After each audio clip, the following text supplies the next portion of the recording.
স্বাধীনতা শুধুমাত্র মুখে বললে হবে না, স্বাধীনতা হতে হবে পত্রিকার পাতায়।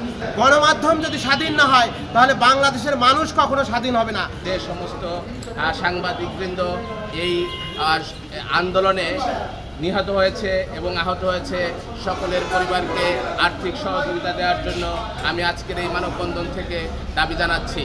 সাথে সাথে দাবি জানাচ্ছি যারা এই দুষ্কৃতিকারীরা কালের কণ্ঠসহ বিভিন্ন অফিসে হামলা চালিয়েছে তাদেরকে বিচারের আওতায় এনে এই বাংলায় বিচার করতে হবে, নাহলে আমাদের স্বাধীনতা বলতে কোনো শব্দ থাকবে না। সাংবাদিকদের লেখনী বন্ধ হয়ে যাবে, আর সাংবাদিকদের লেখনী বন্ধ হয়ে গেলে দেশ একটি অচল দেশে পরিণত হবে। তাই আমি আশা করি এদেরকে শাস্তির আওতায় এনে একটি সুষ্ঠু বিচার করার জন্য বর্তমান সরকারের দৃষ্টি আকর্ষণ করে এই আশা ব্যক্ত করে সকলকে ধন্যবাদ জানিয়ে আমি আমার ক্ষুদ্র বক্তব্য শেষ করছি। ধন্যবাদ সকলকে। বাংলাদেশ স্বাধীন হওয়ার পর থেকে আজ পর্যন্ত সমস্ত গণমাধ্যমের গলা চেপে ধরার একটা প্রক্রিয়া চলছে, সেই প্রক্রিয়াটা এখনও অব্যাহত আছে।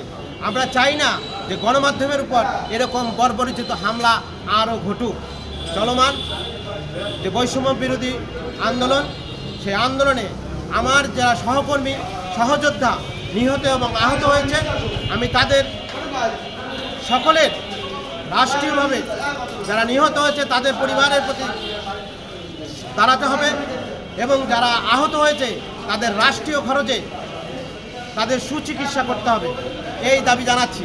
এবং সাথে সাথে আরও বলছি যে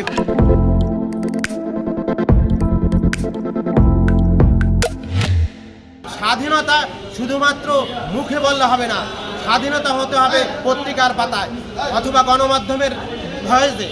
কিন্তু আমরা দেখছি অধিকাংশ মানুষ এখন পত্রিকার উপর হামলা করছে, গণমাধ্যমের হামলা করছে, গণমাধ্যম বন্ধ করে দিচ্ছে। আমি এর তীব্র প্রতিবাদ জানাই। গণমাধ্যম যদি স্বাধীন না হয় তাহলে বাংলাদেশের মানুষ কখনো স্বাধীন হবে না। সাংবাদিকদের উপর হামলা চালায়, আমি এই হামলার নিন্দা জানাই এবং সাংবাদিকদের নিরাপত্তা সুরক্ষা আইন চাই।